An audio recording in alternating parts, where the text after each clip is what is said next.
I'm sure you have seen the email. Came from Minnesota, titled Minnesota Complete Review of Nearly 5,600 High-Risk Medicaid Providers to Protect Federal Funding. Minnesota is trying to protect $2 billion in funding. 5,600 high-risk Medicaid providers. That's a lot of providers that are in the high risk. I mean, you know what I mean? But anyway, they said they had 5 months to review providers to show that they met the heightened legal and eligibility standard required to operate and serve vulnerable people. Okay?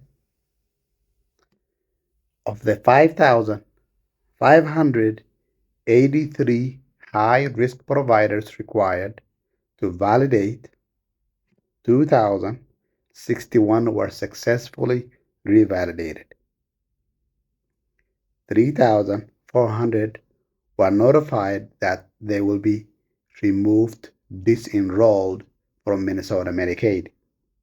And the reason is 2,491 that's were due to submission of incomplete paperwork and documentation. I'm going to say most likely it was due to the fact that the department did not have the staffing needed to review all the paperwork submitted to them by these almost 6,000 providers in 5 months.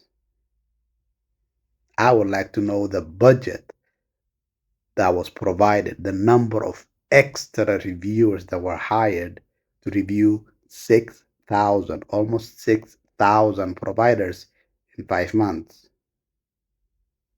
Okay? So 3,411 were disenrolled. Of those, 2,491 was due to submission of incomplete paperwork and documentation. 916 were due to failed verification at site visits. So 1,000 of them, the department came to your office and you failed site verifications. I think that's what that means. 4 were due to failed background checks. Only 4 people failed the background checks. 111 were removed from the review because they were no longer providing high-risk services. 59 were referred to the Department of Office of Inspector General for, you know what it is. Okay? The department says the paperwork is a critical step. Paperwork. I have submitted a lot of paperwork to the department. It's paper-based most of the times. Very hard. Very, very hard to get papers through the department. So I would tell the department it's 2025, 2026, I mean, get your act together and digitalize everything that you do. It will save you a lot of money, provide better oversight, receive uh, records from providers a lot faster so you can stop fraud or fraudulent activities a lot faster. That's what you got to do. In order for you to stop fraudulent activities, you need to go electronic. Force every provider to go electronic as well. Welcome to 2026. No paper needed. Save the tree. Everything is online.